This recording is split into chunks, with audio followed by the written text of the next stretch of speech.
Hello and welcome to Traditional Painting the Digital Way. This is where I use digital painting apps to teach traditional painting techniques. This is part 6 in my Halloween doll series, and in this video we're going to start working on small details and trying to get some of the final details of this painting going.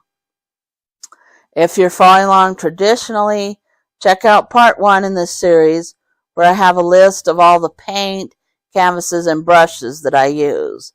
The app that we're using is Infinite Painter for Android.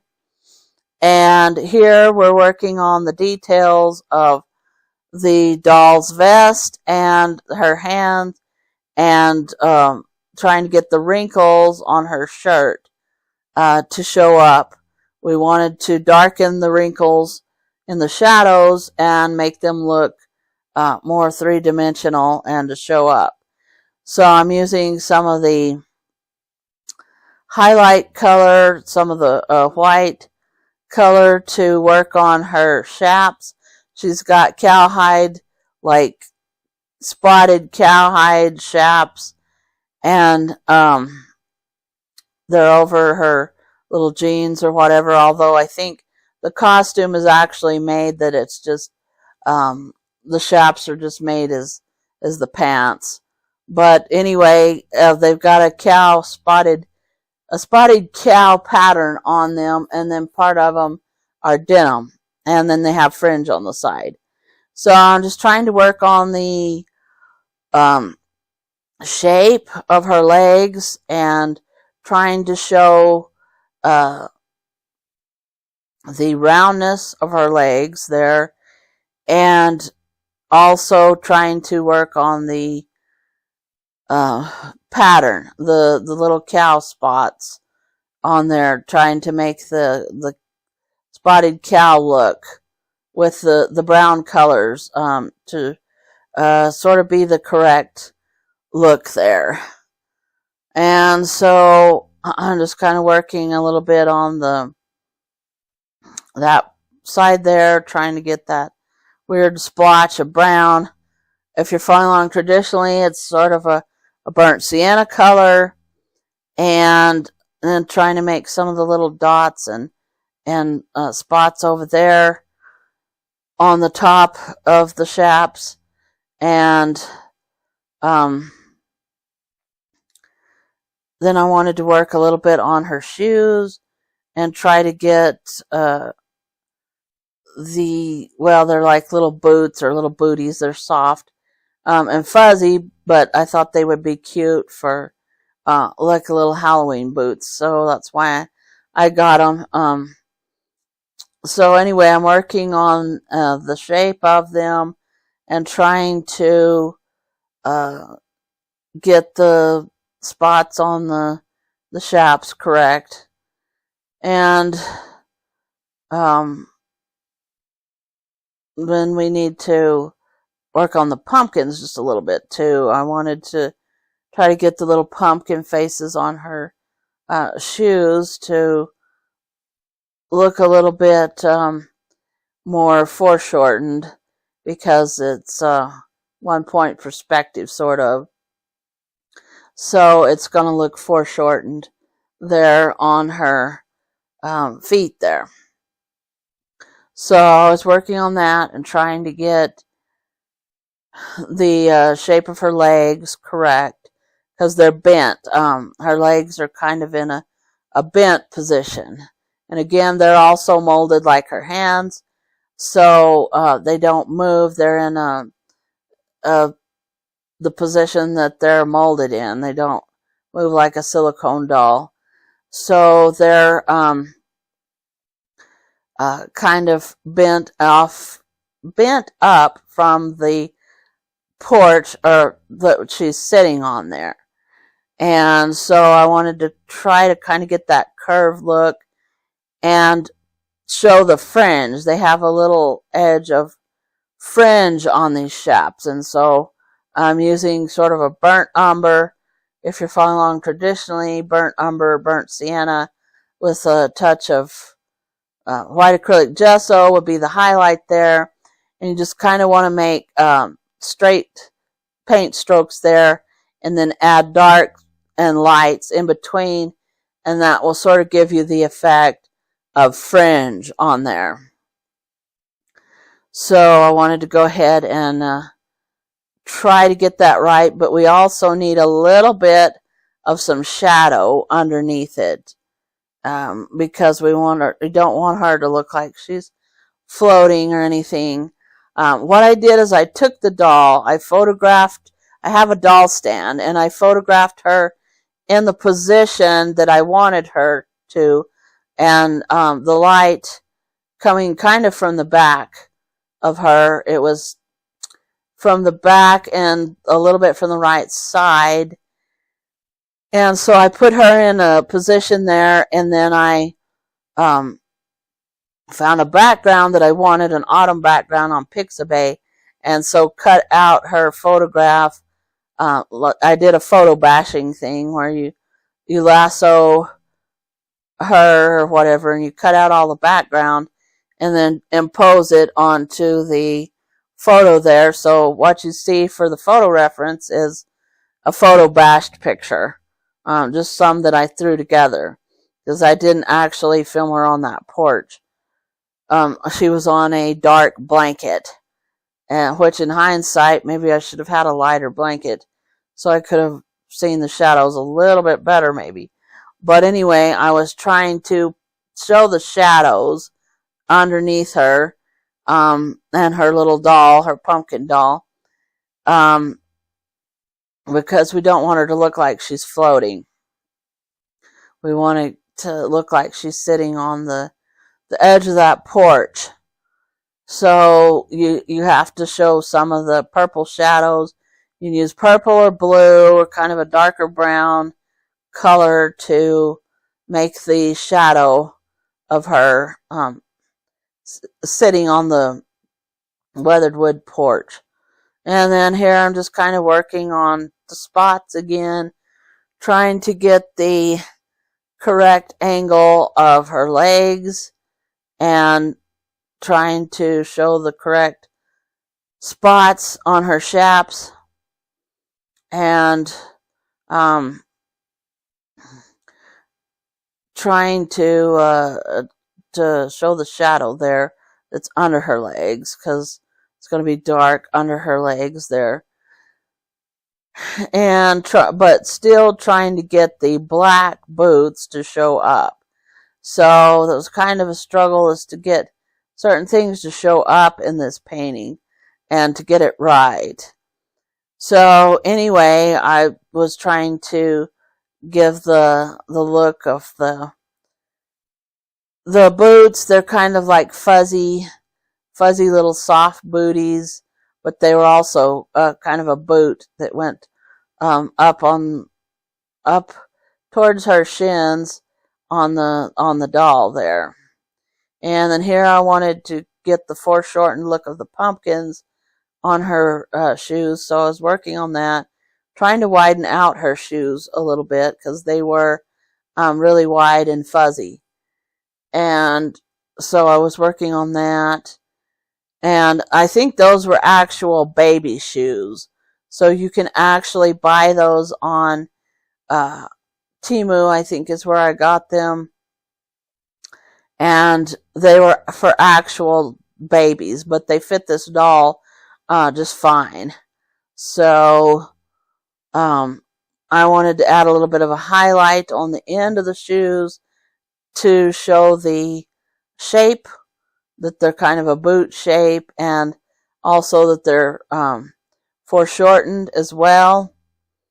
And so I needed to kind of add some gray color there, and if you're following traditionally, just mix some ultramarine blue and some burnt umber and throw in some white acrylic gesso, and you'll get a gray color there. And you can throw in some dioxazine purple too, to give it a little bit of a more warm gray color perhaps. And so anyway, that's what I decided that I needed to do here was show the edges of her boots there with that gray color.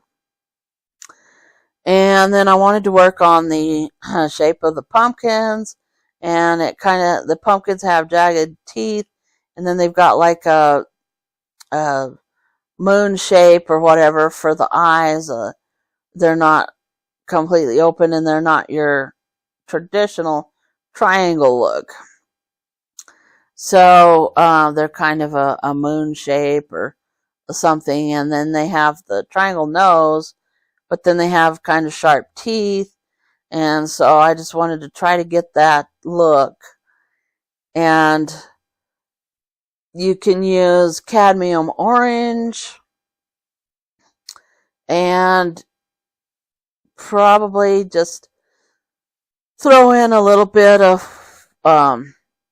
white acrylic gesso for the edges to make them look more three-dimensional, because they're not painted on. They're actual little sewn decorations that are sewn on there or glued on or something, and so and the eyes are embroidered. The eyes, the nose, all that is embroidered, and the little pumpkins are stuffed. So here I'm using the new liquify tool that's in Infinite Painter. I don't know if it's available for the public yet, but it's going to be. I'm a beta tester, so I'm testing all the new things that Sean, the developer, puts out. So here I'm using the liquify tool, and it's quite handy. I like it. It helped me like push the features up a little bit towards the top there and make them look more, scrunch them together and make them look more foreshortened there.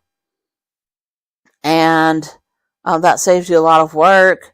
If you're following along traditionally, you just kind of have to paint it over it a little and move it up, paint down some of the top with some black, paint the bottom up with some black, and just kind of scrunch it up till you get it kind of looking the way you want to. And it's not too hard to change if you're doing it traditionally. You just have to paint around the edges, and also you would paint around the edges inside the pumpkin and to move the features over. And here I'm trying to paint the lines. They have the little lines for the pumpkin. So I'm using sort of a dark brownish color, and I'm trying to curve them to give the look of the 3D there and the roundness of the pumpkin, because as I said, those weren't painted on. They were actually a little pumpkin, a little stuffed pumpkin that they sewed on to the shoes. So they're actual 3-dimensional. They're not real round. They're kind of a flat stuffed pumpkin, but they're still 3-dimensional. They're not just a flat thing. So that's what I was trying to give the look of. And then I need to work on the other pumpkin as well, and to try to get it going. And then here's what the liquefied tool looks like. And so I was trying to work on that and work on the other pumpkin, trying to get the other pumpkin moved in a line, kind of lined up with the other one, and also foreshortened as well. And again, if you're doing this traditionally, you just have to kind of bring your black up on the bottom and your black on the top. And then some of your orange on the features there.